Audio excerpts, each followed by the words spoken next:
Step into Riverside Indian School in Oklahoma, one of 4 Indian boarding schools left in the nation, a place where nearly 400 students from 60 Native American tribes celebrate culture through sewing, drums, and art.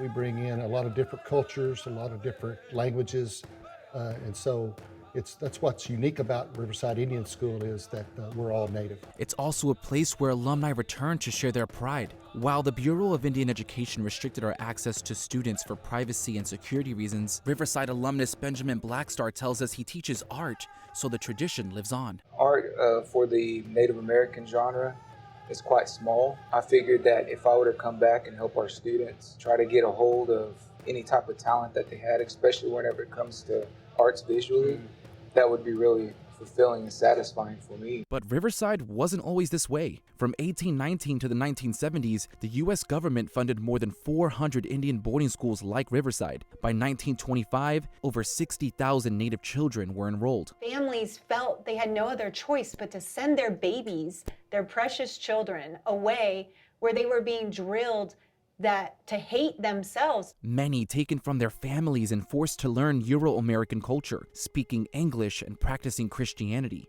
Many suffered abuse. According to a 2022 report from the Interior Department, at least 500 Native children died while attending Indian boarding schools in the U.S. And we don't even know what they have gone through for us to be here today. 80-year-old Cheryl Pulal was a student at Riverside Indian School in the 1950s. Today, she is still coping with the loss of aspects of her identity. Our language was never taught because it was forbidden.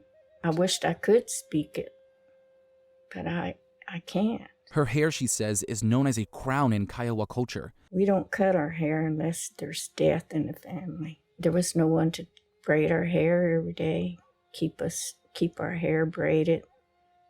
So they cut it. It wasn't until the 1920s that the government slowly started shifting control of these boarding schools back to the tribes. As leadership evolved at Riverside, so did the curriculum to reflect Native practices. Today, Riverside's mission is to reclaim its culture. I think that's a vital part of our Native students, is to be able to know their language. Go all over this campus and you see them wearing their ribbon skirts, ribbon shirts, their Indian jewelry on. We're able to create regalia from head to toe and take it home and use it for ceremonial purposes or powwows. While students now honor their culture, it doesn't mean they should forget the past. Blackstar says his students' connection to their history and their future shows up in their work. What's something that popped out to you when you saw this and you found this piece?